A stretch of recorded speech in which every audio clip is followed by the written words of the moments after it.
हम्म, इसके हम ऑर्डर पे जा रहे थे। ठीक है जी। चलो फिर ऑर्डर पे चलते हैं। चलेगा नहीं? अरे भाई साहब, ये कैसे? ऐसे हो जाएगा? ठीक है।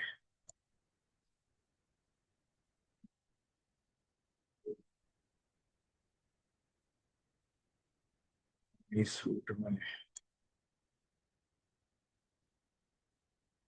पेमेंट, चलो ticket, execution.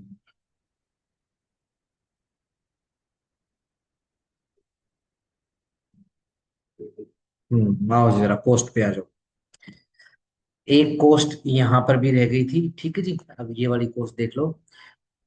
Provisions relating to certain items, ठीक है जी, without prejudice to the generality of the provisions of this code relating to the cost, the court may award costs in respect of expenditure incurred for the giving of any notice required to be given by law before the institution of suit, expenditure incurred on any notice which though not required to be given by law। ठीक है जी, जाने दो जाने दो। C expenditure incurred on typing, typing के खर्चे, writing के खर्चे, प्रिंटिंग के खर्चे, उनके लिए कॉस्ट, चार्जेस के लिए जो कि पेड करेंगे किसी पार्टी के द्वारा इंस्पेक्शन के लिए उनके खर्चे, expenditure incurred by the party produce करने के लिए विटनेसेस वो वाले खर्चे, in case appeals charges incurred by party obtaining copies of the judgment, yes ये वाले खर्चे ये भी कॉस्ट के अंदर ही आ जाते हैं। ठीक है जी। आगे आ जाओ, रिज्यूम कर लो वापस से सेक्शन।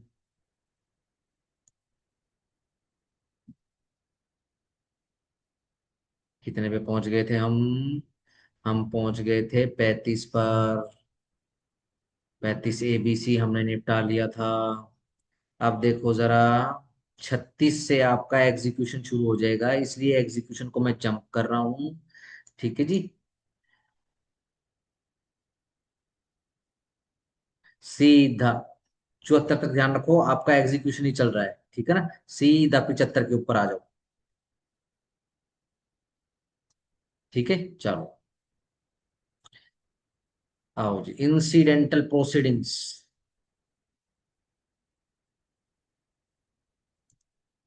हाँ, ये सही हुआ, कुछ अच्छा तो हो गया अभी। हम्म, हम्म, अब थोड़ा सा छोटा कर लो हम इसको कोड। देखो जी,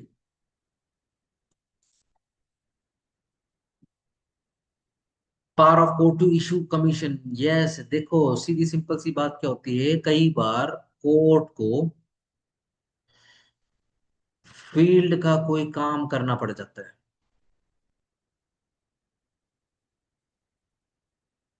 राइटिंग बड़ी गंदी आती है भाई, सब इस पे करना पड़ता है। तो जज अब खुद तो जाएगा नहीं, तो वो क्या करेगा, एक एडवोकेट साहब को अपॉइंट कर देगा, या फिर किसी पुलिस ऑफिसर को अपॉइंट कर देगा। ठीक है जी, किस लिए? चाहे पुलिस ऑफिसर चाहे एडवोकेट, ठीक है ना, क्या कि भैया आप फील्ड पे जाओ, जो भी आपको इन्वेस्टिगेशन करने के लिए भेजा है, चेक करने के लिए भेजा है, एग्जामिन करने के लिए भेजा है, वो एग्जामिन करो, चेक करो, इन्वेस्टिगेट करो और रिपोर्ट बनाकर कोर्ट को सबमिट कर दो। ठीक है जी, कोर्ट में सबमिट कर दो। ठीक है जी, ये काम कौन करेंगे? ये लोकल कमिश्नर करेंगे, ठीक है ना। इसलिए कमीशन इशू होते हैं। आओ जरा, subject to such condition and limitation as may prescribe the court में इशू कमीशन, किस लिए? एग्जामिन करने के लिए, लोकल इन्वेस्टिगेशन करने के लिए, to examine adjust account, examine adjust करने के लिए, पार्टीशन करने के लिए, होल्ड अ साइंटिफिक टेक्निकल और expert investigation, F to conduct sale of property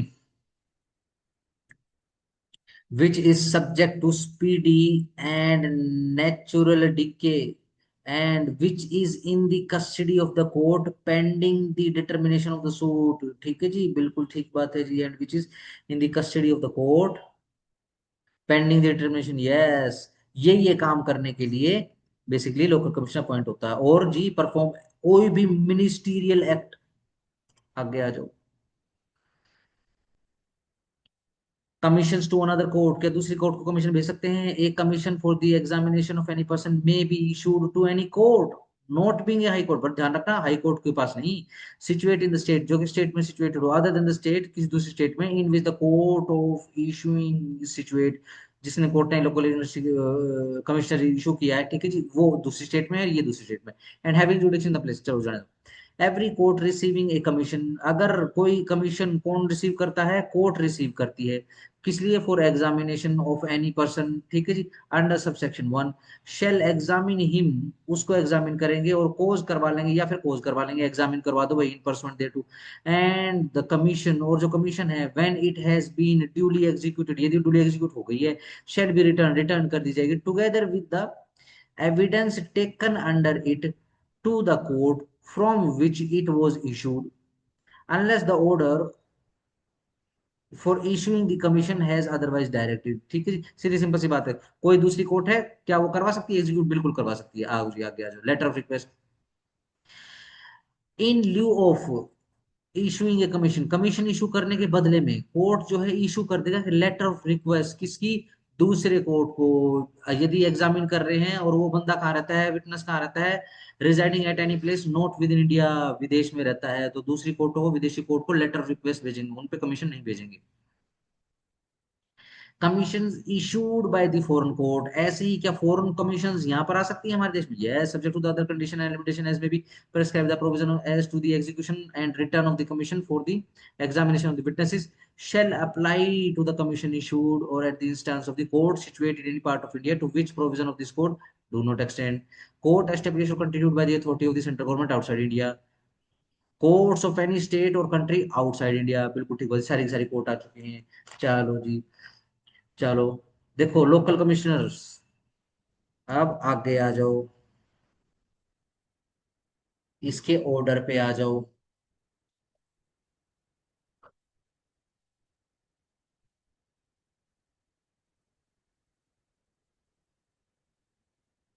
इसका ऑर्डर निकाल लो भैया, ऑर्डर नंबर 26।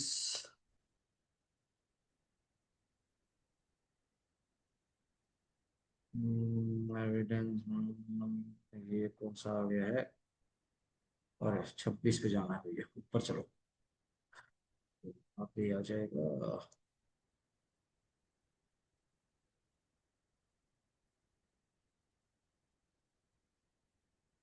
कमीशन, ये रे कमीशन भैया तुम्हारे, हाँ, ऑर्डर 26।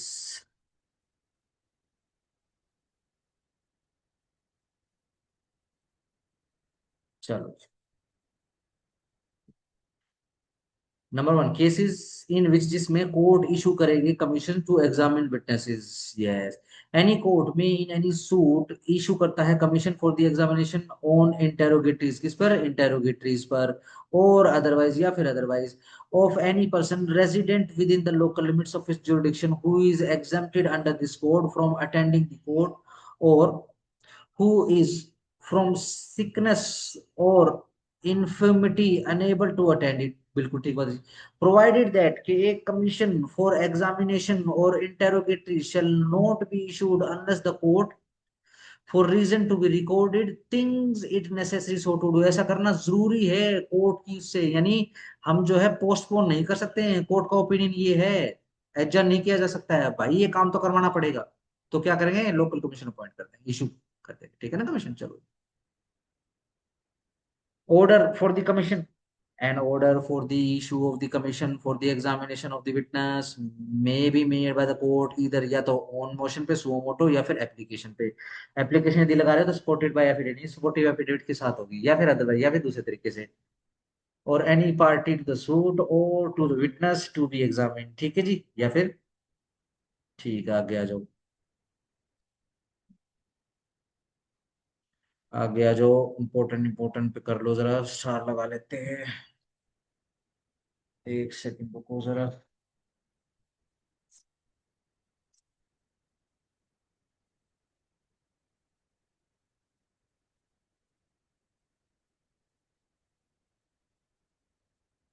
नौ पे आ जाओ, सीधा रूल 9 पे आ जाओ।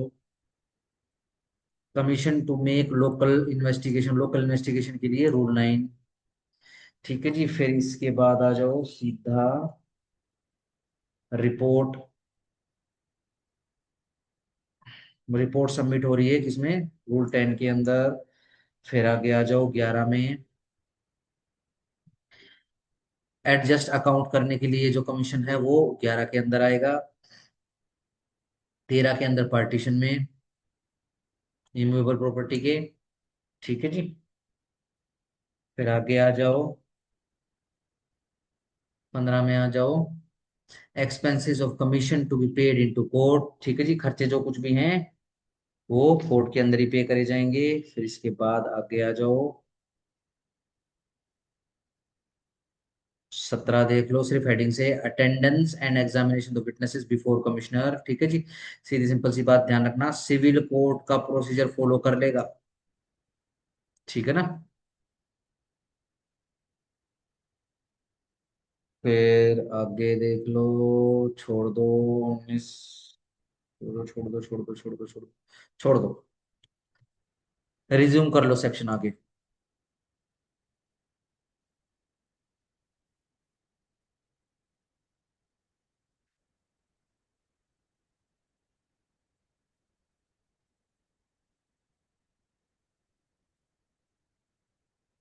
चलो, part 4, suits in particular cases, suits by और अगेंस्ट द गवर्नमेंट और public officer in their official capacity. याद आ रहा है कौन सा ऑर्डर था?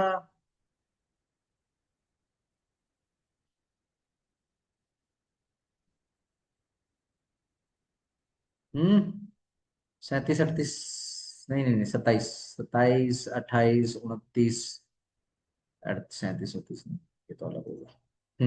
चलो, इन एनी सूट बाय और against the government the authority to be named as plaintiff for defendant as the case में बी शैल बी। ठीक है जी, सिंपल, याद रखो। बस कुछ नहीं, इसके अंदर सीधा 80 पे आ जाओ, नोटिस पे।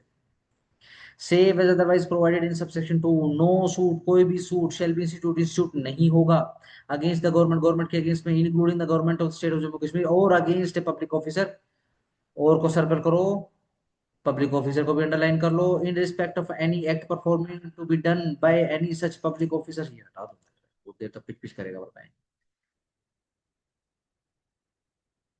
हम्म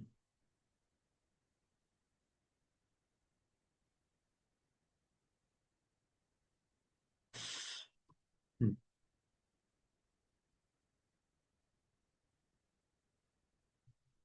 हाँ, इन रिस्पेक्ट ऑफ कोई भी एक्ट जो प्रपोर्टिंग टू बी डन हुआ है उसकी ऑफिशियल कैपेसिटी के अंदर, अंटिल, जब तक की, अंडरलाइन करो, अंटिल एक्सपायरेशन ऑफ 2 मंथ, 2 महीने ना गुजर जाएं, नेक्स्ट आफ्टर नोटिस, नोटिस जो कि राइटिंग में दिया जाएगा उससे, यानी एडवांस नोटिस दिया जाएगा 2 मंथ्स का।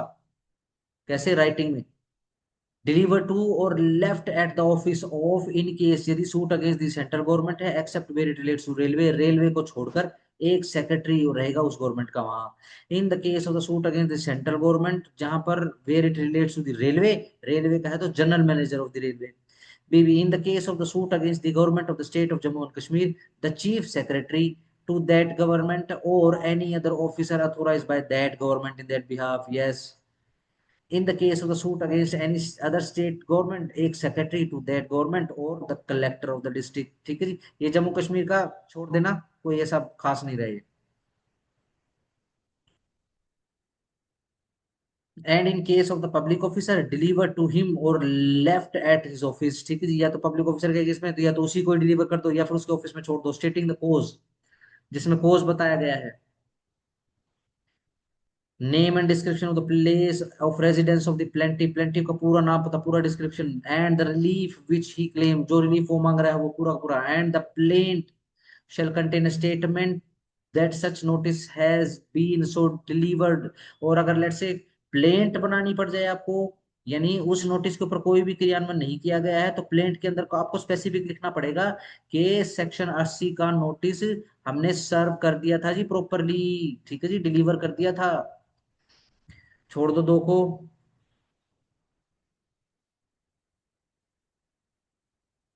तीन पे आ जाओ। No suit instituted against the government और against a public officer in respect of any act purporting to be done by such public officer in the official capacity shall be dismissed.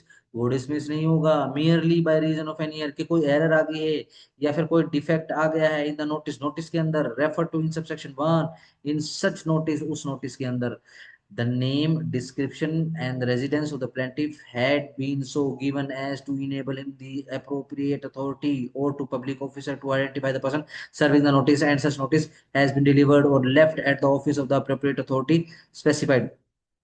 चलो जी, the cause of action देखो, ये जो notice दिया है, ये notice जो है डिसमिस नहीं होगा सिर्फ इस कारण से कि भाई नाम डिस्क्रिप्शन गलत हो गया है, कोज ऑफ एक्शन गलत हो गया है, गलत गलत ऑफिसर को चला गया है, ठीक है ना। इस पे तो प्रॉपर काम करना ही पड़ेगा, क्योंकि इसके अलावा चारा नहीं है।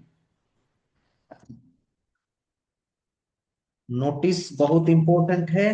ठीक है जी, 80 का हो गया है, आगे आ जाओ।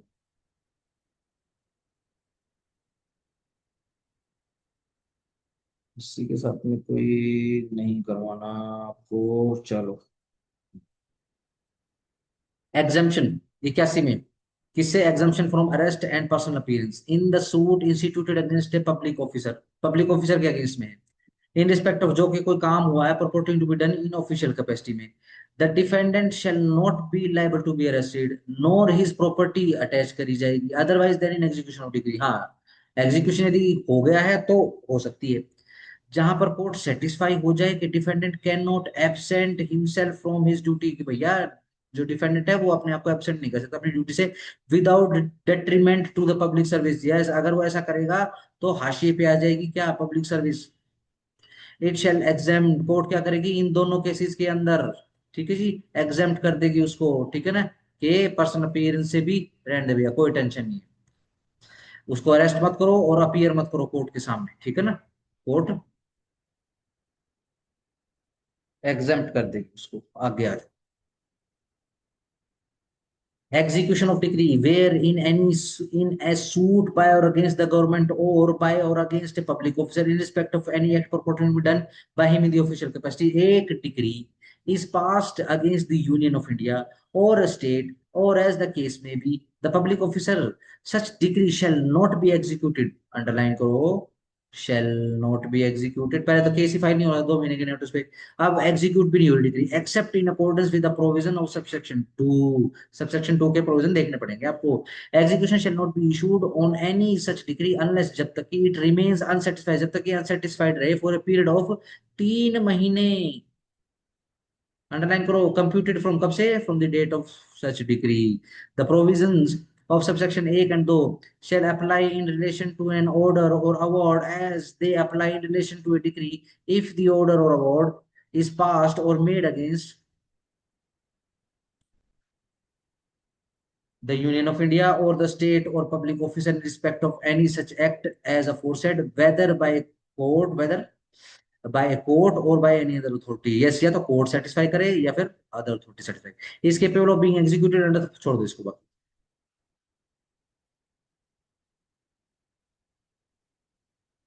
83, कब एक परग्रही जो है बेसिकली किसी दूसरी दुनिया यानी विदेशी, बेसिकली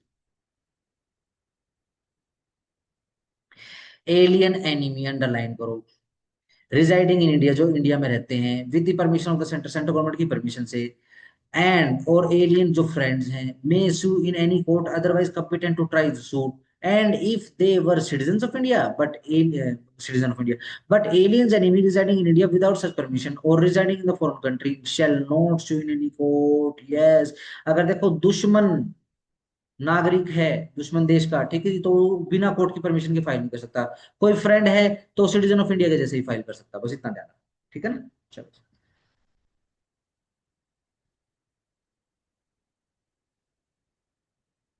सिर्फ हेडिंग से देख लो, व्हेन फॉरेन स्टेट्स में सू, दूसरी कोर्ट, दूसरे राज्य जो है, दूसरे देश जो कब सू कर सकते हैं, बस इतना काफी है।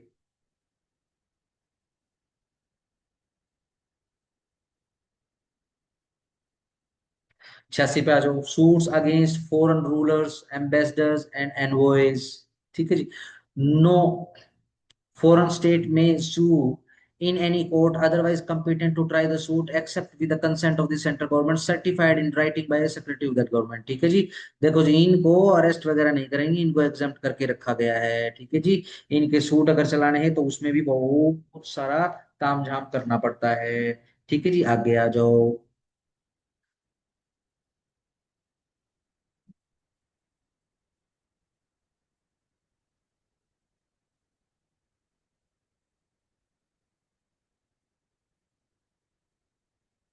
Suit against rulers of former Indian state, जो पुरानी जो स्टेट्स थी उनके रूलर्स को, उनके अगेंस्ट में यदि सूट है तो यहाँ पर भी स्पेशल प्रोविजंस है।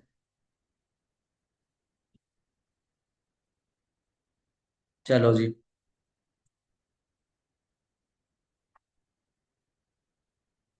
इंटरप्लेडर सूट। देखो जी, इंटरप्रेटर सूट क्या होता है।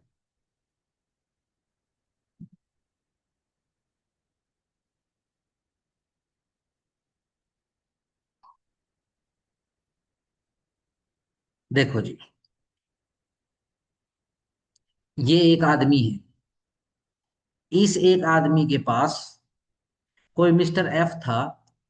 वो एक गाय छोड़ जाता है। ठीक है जी।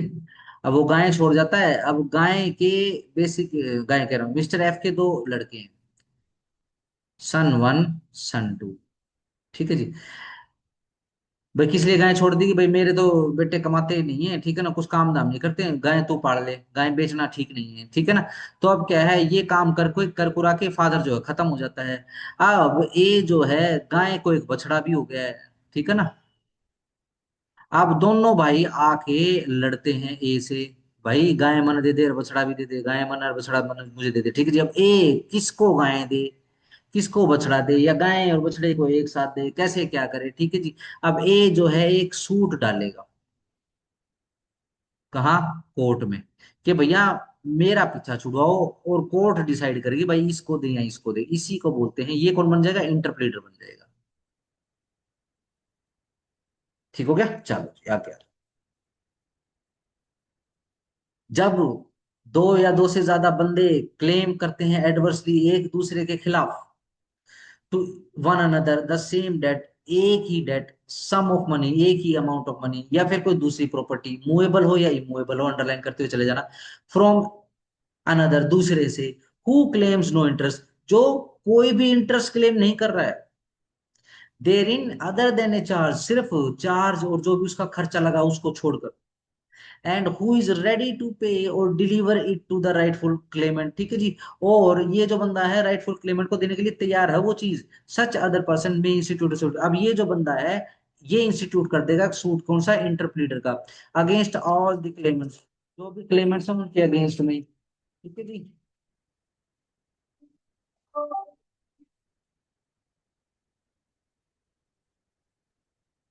एक सेकंड रुकना भैया।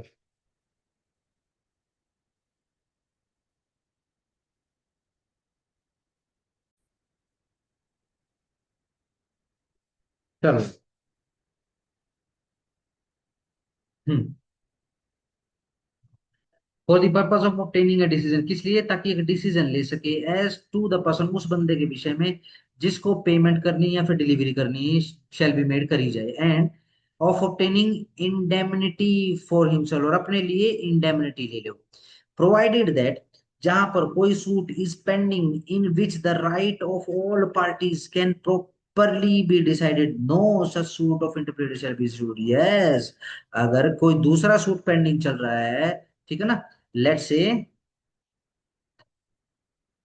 S1 वर्सेस S2, ये देखो ऑलरेडी सूट चल रहा है, जिसके अंदर डिक्लेरेशन मांग रखी है S1 ने कि भाई डिक्लेयर कर दो ये गाय प्लस बच्चा मेरा है।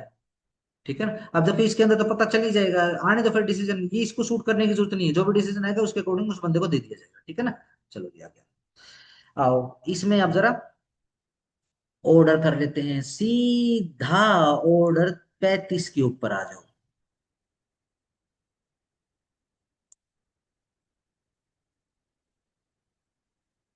अरे भाई साहब बहुत जल्दी जल्दी आ जाता। 39।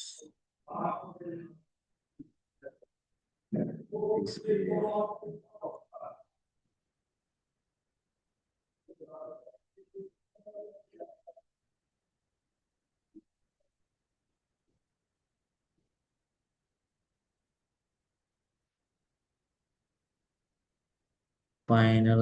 अरे आ गया, आ जाओ भैया, आ गया, आ जाओ, आ जाओ, आ जाओ, आ जाओ, आ जाओ, आ जाओ। हम्म, आओ जी, इंटरप्रेटर्स। हम्म। In every suit of interpleader, the plaintiff shall, in addition to the other statement necessary, क्या स्टेटमेंट के प्लेंटिफ कोई इंटरेस्ट क्लेम नहीं कर रहा है, ठीक है जी, इस डिस्प्यूट के अंदर सिर्फ खर्चों को छोड़कर अपने the claims made by defendant severally, ठीक है जी, और जो क्लेम आए हैं सिवरली आए हैं किसके द्वारा, डिफेंडेंट्स के द्वारा, that there is no conclusion, no collusion, कोई कोलूजन, कोई मिली भगत नहीं है प्लेंटिफ और डिफेंडेंट्स के बीच में, ठीक है जी, पेमेंट तो thing claim need the court, ठीक है जी, अब सीधी सीधी सीधी सिंपल सी बात है, गाय है अगर थिंग है तो थिंग, ठीक है जी, अगर पैसा है तो पैसा सीधा कोर्ट में जमा करा देगा प्लेंटिफ, ठीक है जी। नंबर 3, प्रोसीजर जहां पर डिफेंडेंट इज सुइंग प्लेंटिफ, जहां पर any of the defendant in any interpolated suit is actually suing the plaintiff in respect of the subject matter of the suit, the court in which the suit against the plaintiff is pending shall, on being informed by the court in which the interpolated suit has been instituted, stay कर दो भैया proceeding को as against him, and उसकी जो भी cost है suit के अंदर so stayed may be provided for in such suit, but if and in so far as they are not provided for in that suit they may be added to his cost, ठीक है जी, जो भी incurred होगी इस suit के अंदर जोड़ देंगे। आगे आ जाओ, proceeding eight the first hearing, first hearing पे देखो क्या क्या काम होगा, स्टार लगा लेना इस पे, डिक्लेयर कर देंगे प्लेंटिफ को डिस्चार्ज करने के लिए, भाई प्लेंटिफ को डिस्चार्ज कर दो सारी लाइबिलिटी से, ठीक है जी, डिफेंडेंट्स के अगेंस्ट में, ठीक है जी, और उसको कोस्ट अवॉर्ड कर दो और डिसमिस कर दो उसको, यानी सूट क्या डलेगा, इंटरप्लीडर वर्सेस S1 एंड S2, ठीक है ना, तो इसको डिसमिस कर देंगे इस सूट से। if it thinks that justice or convenience so requires retain all parties, अगर कोर्ट को लगता है कि नहीं भाई इसको रहने दो तो कोई बात नहीं, सारी पार्टी को रख लेंगे। जहां पर कोर्ट को पता लगता है that कि the admission of the parties or other evidence enable it to do so, it may adjudicate the title to the things claimed, yes भाई टाइटल डिक्लेयर कर देंगे अब किसका बनता है। जहां पर admission of the parties do not enable the court so to adjudicate, it may direct that an issue और issues between the parties be framed and tried, ठीक है जी, that any claimant be made plaintiff, yes, और let's say अगर defendant sorry plaintiff चला जाएगा तो अब क्या होगा, किसी एक प्लेंटिफ को, जैसे कि अब इस सूट का टाइटल चेंज हो जाएगा, S1 वर्सेस S2 बन जाएगा, ठीक हो गया, चलो जी आगे। And shall proceed to try the suit in ordinary manner, और ordinary manner में सूट सुन लेंगे। Agent and tenants may not institute interpret a suit, star लगा लो, जो एजेंट रहेंगे और टीनेंट रहेंगे वो इंटरप्रेट सूट नहीं डाल सकते हैं। Nothing in this order shall be deem to enable, किसी एजेंट को कि वो सू करे अपने प्रिंसिपल को, या फिर किसी टीनेंट को कि वो सू करे अपने किसी लैंडलॉर्ड को, for the purpose of compelling them to interplead with any person other than person making claim through such principal और लैंडलॉर्ड, बिल्कुल ठीक बात है जी। लेकिन इसका एक्सेप्शन आ चुका है नीचे, ये देखो, इलस्ट्रेशन ध्यान से करना, ये पूछा जाता है, बहुत बार पूछ चुके हैं HPSC का, पेट इलस्ट्रेशन से। एक डिपॉजिट कर देता है एक खजाने का डब्बा बी के पास, बी कौन है, ए का एजेंट है। अब सी जो है अलेज कर लेता है कि ये ज्वेल जो है वो रोंगफुली ऑब्टेन फ्रॉम हिम बाय ए, कि भैया ये तो रोंगफुल तरीके से ये ज्वेल का डब्बा जो है ना ए ने ले लिया मुझसे, and claim them from B, और बी से क्लेम कर लेता है। B cannot institute an interpreter suit, yes B जो है इंटरप्रेटर सूट नहीं डाल सकता, क्यों, क्योंकि बी जो है ए का एजेंट है, सीधी सिंपल सी बात। ए डिपॉजिट करता है bags of jewel, box of jewels with B, B कौन है, ए का एजेंट है। He then writes to C, उसके बाद वह ए जो है सी को लिखता है for the purpose of making the jewels as a security, ये जो खजाना है, ये जो जेवरात हैं, क्या बोलते हैं इनको, ज्वेलरी जो है, इसको सिक्योरिटी बनाने के लिए, जो भी उधार था, ड्यू फ्रॉम हिम, ए के ऊपर था जो सी से उसने लिया था। A afterward alleges that C's debt is satisfied, और ए जो है आफ्टरवर्ड ये क्या अलज करता है कि भैया इसका सेटिस्फाई हो गया है loan. And C alleges the country, और सी बोलता कि नहीं भाई सेटिस्फाई तो नहीं है। बोथ क्लेम्स द ज्वेल, अब दोनों के दोनों ज्वेल के डब्बे क्लेम कर लेते हैं। बी, अब यहाँ पे ध्यान रखो, B may institute the interpreter suit as against A and C, यहाँ पे कर सकता है वो, ठीक है जी, दो ही इज एन एजेंट, ध्यान रखना ये एक्सेप्शन आ गया। क्यों? क्योंकि ये क्लेम करने की अथॉरिटी भी ए ने राइटिंग में सी को दी है। ठीक है जी, चलो जी आगे जो चार्जेस फॉर प्लेंटिव कॉस्ट, जहां पर suit is properly instituted the court may provide for the cost of the original plaintiff by giving him a charge on the things claimed और in some other effectual way. Yes, original plaintiff को charge का अख्तियार दे देंगे, ठीक है ना, जो भी चीज क्लेम्ड है उसके ऊपर, या किसी दूसरी इफेक्चुअल तरीके से। आगे आ जाओ, वापस से सेक्शन रिज्यूम कर लो।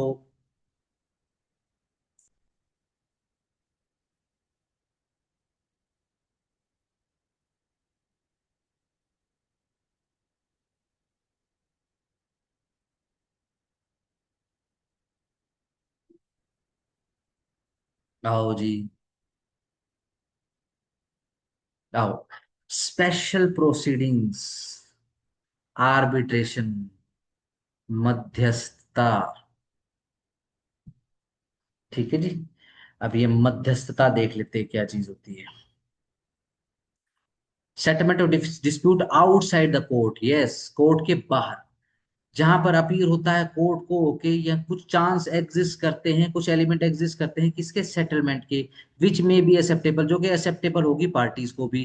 द कोर्ट शेल, अब क्या करेगी, शेल को जरा बुक्स कर लेना, फॉर्मुलेट कर देंगे जो भी टर्म्स रहेंगी सेटलमेंट की, और दे देंगे देम टू द पार्टीज को फॉर देयर ऑब्जर्वेशन, उनकी ऑब्जर्वेशंस के लिए। And after receiving the observation, और जो भी ऑब्जर्वेशन थी वो रिसीव करने के बाद, ऑफ द पार्टीज की, द कोर्ट में रीफॉर्मुलेट द टर्म, कोर्ट जो है रीफॉर्मुलेट कर देंगे टर्म्स को, अगर ऐसा करना पॉसिबल है, ठीक है जी, और दोबारा से रेफर कर देंगे उसको कहाँ, आर्बिट्रेशन के पास, या फिर कॉन्सिलिएशन के लिए कॉन्सिलेटर के पास, ठीक है जी, judicial settlement including settlement through Lok Adalat में, ठीक है जी, या फिर मीडिएशन। बस इतना देख लेना, ठीक है ना, सिर्फ इतना ही काफी है, ठीक है जी। आओ जरा स्पेसिफिक ऑर्डर में आ जाओ, इसके ऑर्डर 10 में आ जाओ। ये लो 10 ही निकल गया by chance. Order 10, ascertainment whether allegation pleadings are admitted और डिनाइड, एसरटेन करना पड़ता है कोर्ट को जैसे ही कोई केस आता है कि भाई प्लीडिंग्स एडमिट हो रही हैं या फिर डिनाई हो रही हैं, ठीक है जी। देखो जी, at the first hearing, underline करो, फर्स्ट हियरिंग पे of the suit court shall ascertain from each party, shall, shall लिखा हुआ है, ठीक है जी, अंडरलाइन करो, एसरटेन करना होगा कोर्ट को, या फिर उनके पीडीएस के द्वारा, क्या वो एडमिट करते हैं या फिर डिनाई करते हैं एलिगेशन जो भी लगाए जा रहे हैं प्लेंट और रिटन स्टेटमेंट के अंदर, if any of the opposite party, and as are not expressly or by necessary implication admitted or denied by the party against whom they are made, the court shall record such admissions and denials, और जो भी admission और denial रहेगी court उनको record कर लेगी। 1A, direction of the court to opt of any one mode of alternative dispute resolution, yes, ADR आ चुका है, देखो जरा नंबर लिखा हुआ है बेरेट के ऊपर, देखो जरा रेफर करो क्या नंबर है, कब आया है ये 1999 में आया है, ठीक है जी, विद इफेक्ट फ्रॉम 2002। आफ्टर, जब रिकॉर्ड कर लेंगे एडमिशन या फिर डिनायल जो कुछ भी, the court shall direct the parties to the suit to opt, भैया ऑप्ट कर लो कोई भी मोड सेटलमेंट का अगर तुमको करना है आउटसाइड द कोर्ट, जो कि स्पेसिफाई करे गए हैं सबसेक्शन 1 ऑफ सेक्शन 89 में, ठीक है जी। On the option of the parties the court shall fix, और पार्टी से पूछ कर फिक्स कर देगी कोर्ट डेट अपीयर होने के लिए उस पर्टिकुलर अथॉरिटी में। 1B, अपीयरेंस बिफोर कॉन्सिलेटर फोरम और अथॉरिटी, ठीक है जी, जहां पर कोई सूट रेफर कर दिया गया है under clause 1A, the party shall appear before वो वाली अथॉरिटी, चाहे आर्बिट्रेटर, चाहे कॉन्सिलेटर, चाहे मीडिएटर, चाहे कोई भी अथॉरिटी, ठीक है जी, चलो। Appearance before the court consequent to the failure और एफर्ट ऑफ द कॉन्सिलिएशन, देखो सीधी सिंपल सी बात है, जिस किसी भी एडीआर सेंटर में हम जा रहे हैं, दो ही चीजें हो सकती हैं, या तो सक्सेसफुल हो जाएगा वो सेटलमेंट वो मीडिएशन, या फिर वन सक्सेसफुल रहेगा।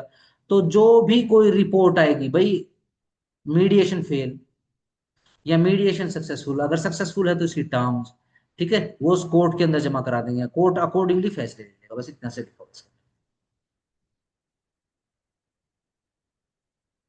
जहां पर एक suit is refer to in rule 1A and the presiding officer of conciliative forum और अथॉरिटी सेटिस्फाई हो जाता है कि it would not be proper in the interest of the justice to proceed with the matter further, then it shall refer, ये बोल के suit instituted जो mediation fail या फिर जो भी रिपोर्ट वगैरह बन गई है, और डायरेक्ट कर देगा पार्टीज को कि भैया जाओ और उसी कोर्ट में वापस अपील हो जाओ। Oral examination of the parties of the companion of parties at the first hearing of the suit the court shall with a view to elucidating the matters, फिर कोर्ट जो है अदरवाइज जो है अपनी नॉर्मल प्रोसीडिंग चला लेगी। इसके अंदर फिर से ये आ गया, ठीक है ना, बाकी इसके अंदर कुछ खास, बस ये ध्यान रखो।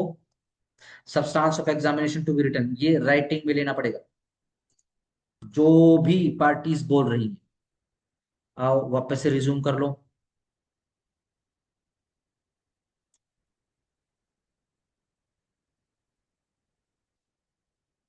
चलो जी, power of state, case of opinion, ठीक है ना, सिर्फ ओपिनियन लेने के लिए।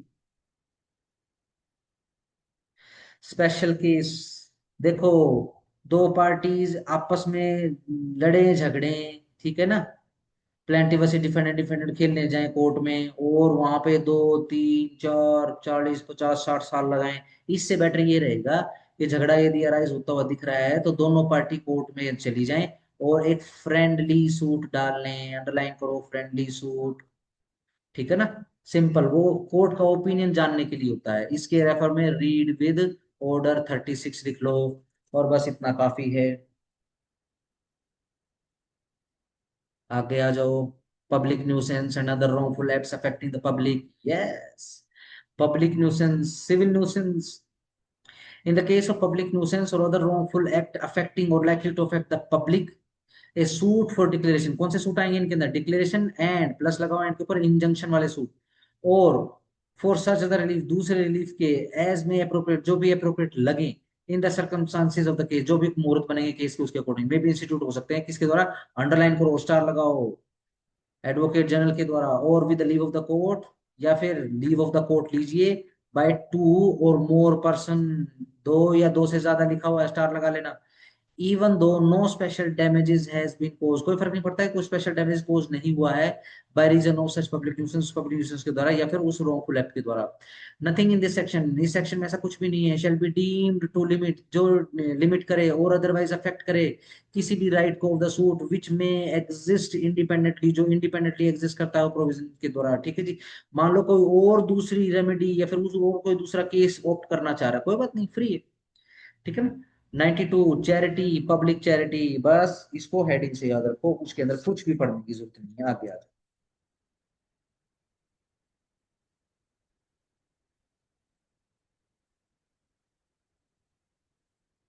ठीक है जी।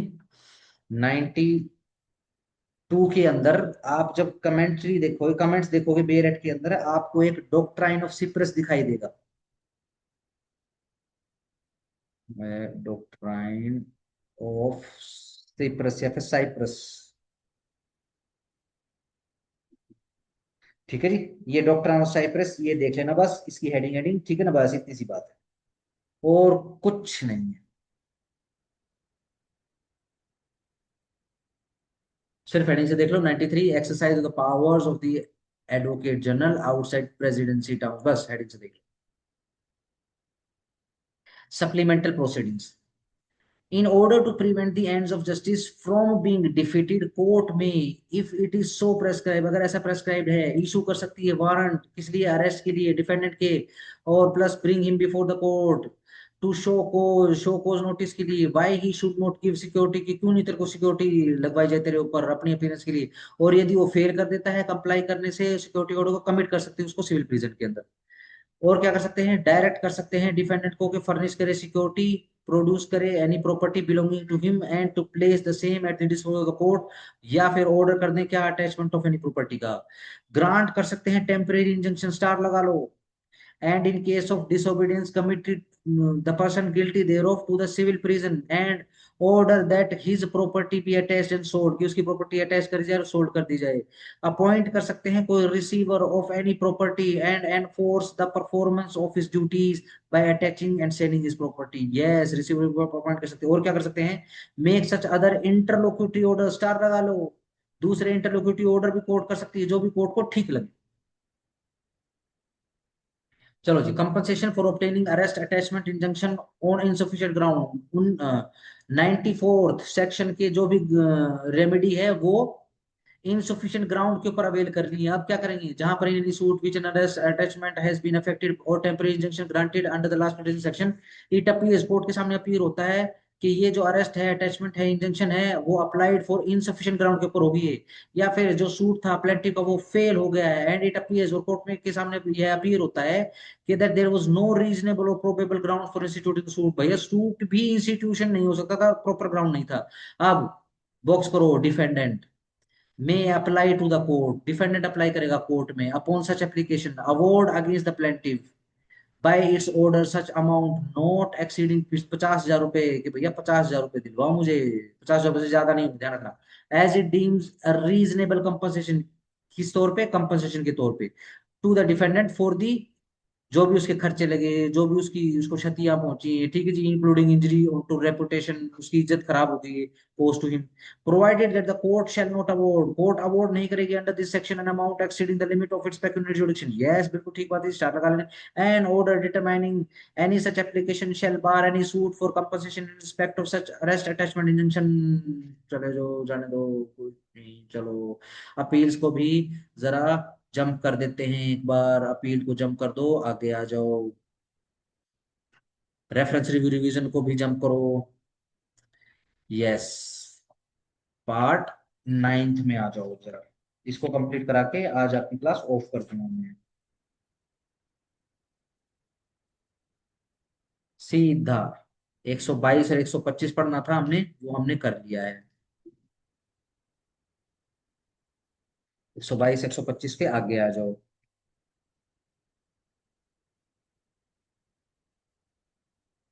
जो भी रूल्स रहेंगे उनको पब्लिश करवाया जाएगा, ठीक है जी, बस इतना हेडिंग से कर लेना। उसके बाद आगे आ जाओ।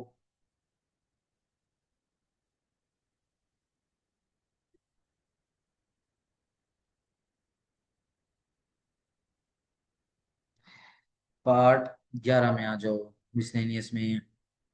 चलो, देखो जी, एग्जाम्पशन है किस चीज की? सर्टेन वुमेन्स की from person appearance, person appearance से उनकी मुक्ति है। Woman who according to the custom and manners of the country ought not to be compelled to appear in the public, जो पब्लिक में अपेयर नहीं हो सकती है, shall be exempt, उसको एग्जाम कर देंगे, उसकी पर्सन अपीयरेंस नहीं मांगेंगे court. Nothing here in content shall be deem to exam such woman from arrest. Yes, arrest से नहीं मुक्ति, in execution of the civil process, execution के समय, in any case in which the arrest of the woman is not prohibited by this code. Yes, exemption of other person, दूसरे बंदों की exemption. Yes, president साहब, vice president साहब, underline करते हुए चले जाना। और कौन कौन किस किस को अरेस्ट नहीं कर सकते हैं? Speaker house of the, Lok Sabha के स्पीकर को, यूनियन मिनिस्टर को, जजेस of the supreme court, governor of the state को, एडमिनिस्ट्रेटर ऑफ यूनियन टेरिटरीज को, स्पीकर लेजिस्लेटिव असेंबलीज को, चेयरमैन स्टेट लेजिस्लेटिव काउंसिल को, मिनिस्टर ऑफ द स्टेट्स को, जजेस ऑफ द हाई कोर्ट को, the person to whom section 87B applies, वही ये aliens, ambassadors, convoys etcetera, वो बंदे आ गए।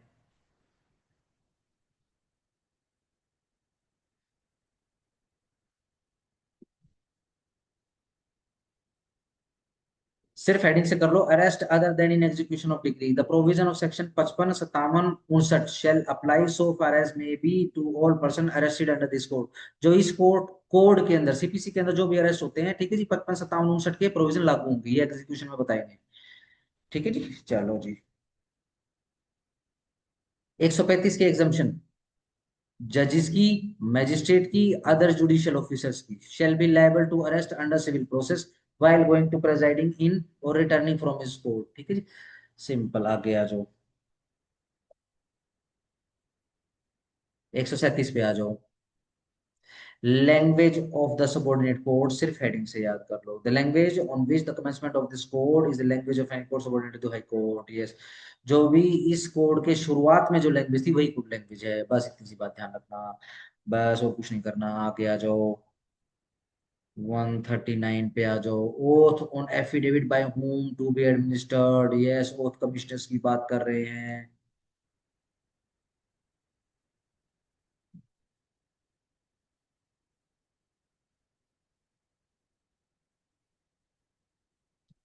आगे आ जाओ, miscellaneous proceeding 142 order and notice to be in writing. ये लो जी, सिंपल सा टिक लगा लेना, जो भी ऑर्डर्स रहेंगे या फिर नोटिस वो हमेशा राइटिंग में ही जाएंगे। ठीक है जी। 143 में ध्यान रखना, सिर्फ पोस्टेज है बस, हाँ ध्यान।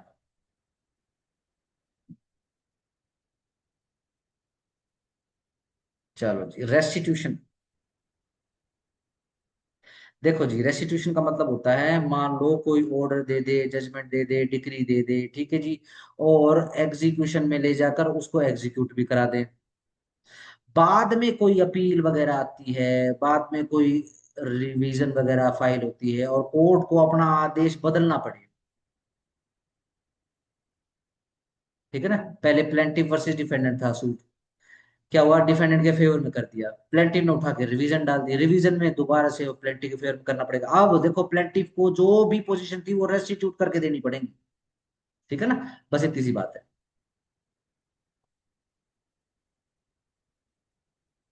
ठीक है, फटाफट पढ़ देता हूँ। ये चलो, हाँ। वेयर इन एंड इन सो फार, कोई डिक्री और या फिर कोई ऑर्डर आ गया है, इज वेरीड, जो कि वेरी हो चुका है, रिवर्स हो चुका है किसी अपील में, रिवीजन में या फिर अदर प्रोसीडिंग में, या फिर सेट असाइड हो चुका है या फिर मॉडिफाई हो चुका है किसी सूट जो कि इंस्टीट्यूट हुआ है for the purpose of it. The court जिसने पास करी थी यह डिग्री और order shall on the application, shall को बॉक्स कर लो, करना ही पड़ेगा कोर्ट को, एप्लीकेशन पर किसी भी पार्टी के जो entitled to benefit by way of restitution या फिर otherwise cause such restitution। yes shall cause करना होगा restitution to be made as will। बिल्कुल सही बात है जी। so far as may be placed to parties in the position, उसी पहली पोजीशन में which they would have occupied, जो वो ऑक्यूपाई करते, but for such degree, इस डिग्री के कारण या फिर ऑर्डर के कारण या फिर सच पार्ट, कहाँ गया, such part thereof has been varied reverse, जो कि रिवर्स हो गया, सेट असाइड मॉडिफाई हो गया, एंड फॉर दिस पर्पस, बस सीधा सिंपल सी बात है, द कोर्ट में make any order including order for the refund of the cost. ठीक है जी, और यह काम करने के लिए, रेस्टिट्यूट करने के लिए, कोर्ट रिफंड ऑफ कॉस्ट का भी ऑर्डर कर सकती है, of the payment of interest का भी ऑर्डर कर सकती है, डैमेजेस का भी ऑर्डर कर सकती है, कंपनसेशन का भी ऑर्डर कर सकती है, और मीन प्रॉफिट वापस दिलवाए जाए वो भी ऑर्डर कर सकती है, which are properly consequential on such variation, reversal, setting aside और मॉडिफिकेशन ऑफ द डिग्री और नॉट। ठीक है, डिग्री ऑर्डर। ठीक है जी, ये सारे के सारे काम कोर्ट कर सकती है। बस इसके अंदर आपको और कुछ नहीं देखना है।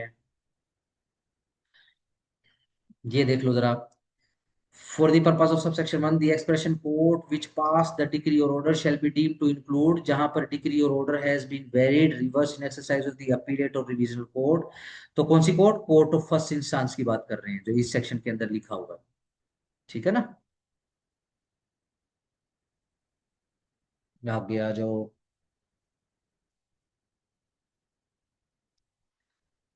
एनफोर्समेंट छोड़ दो, 147 छोड़ दो। देखो जी, एनलार्जमेंट ऑफ टाइम, जो समन्स के समय हम बात कर रहे थे कि 120 दिन से ज्यादा नहीं होगा, ये देखो, नॉट एक्सीडिंग 30 डेज, 90 दिन का तो समय अपने को मिल गया है, किसमें, अपने ऑर्डर 5 रूल 1 के अंदर। ठीक है जी, 90 दिन के ऊपर 30 दिन और मिल सकते हैं, कहाँ मिलेंगे, 148 में। ठीक है जी, कैवियट। ठीक है ना, कैविएट एम्प्टर सुना होगा आपने, ये चेतावनी के जैसे होता है। ये किस लिए होता है, कोर्ट आपको बेसिकली नोटिस देकर बताती है भाई तेरे खिलाफ कोई प्रोसीडिंग आ गई है, बट ये काम करने के लिए आपको प्रायर एप्लीकेशन लगानी पड़ेगी।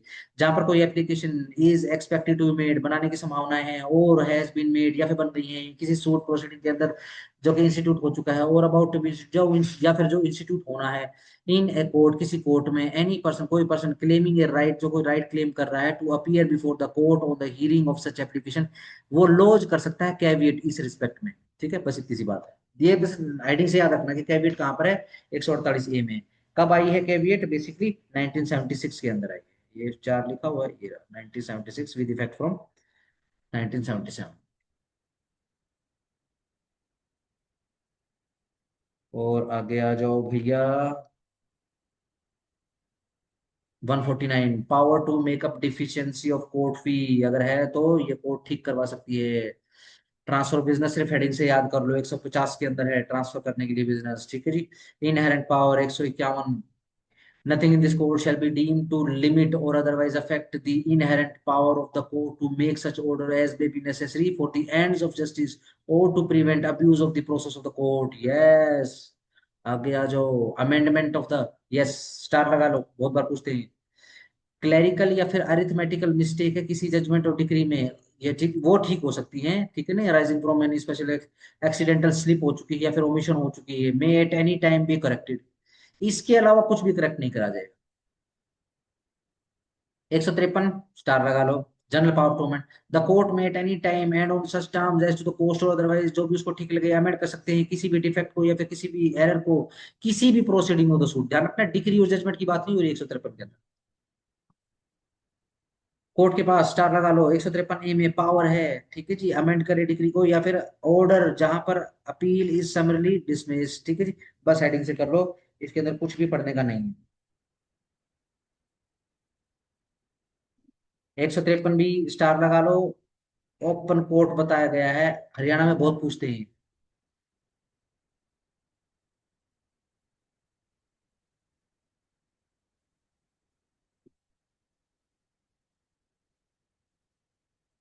157, 158 को छोड़ दो, ठीक है जी, कुछ जरूरत नहीं है इसको करने की, ठीक है जी।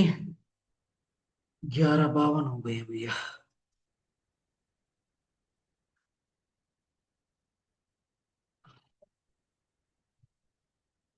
देखो जी, कल कल हम क्या करेंगे, एक बार कंटेंट्स में आ जाओ। आज हमने सेक्शन सारा का सारा निपटा लिया है, कल हम सेक्शन बेसिकली ऑर्डर 6 से शुरू कर देंगे, ठीक है जी।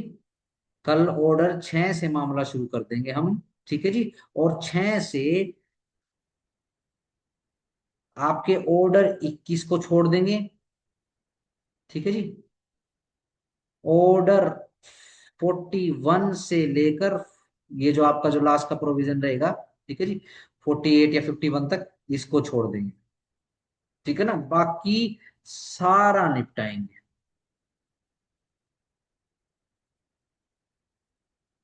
ऑर्डर सारे के सारे ऑर्डर कल ही निपटा लेंगे, ध्यान रखना, ठीक है। टुमारो।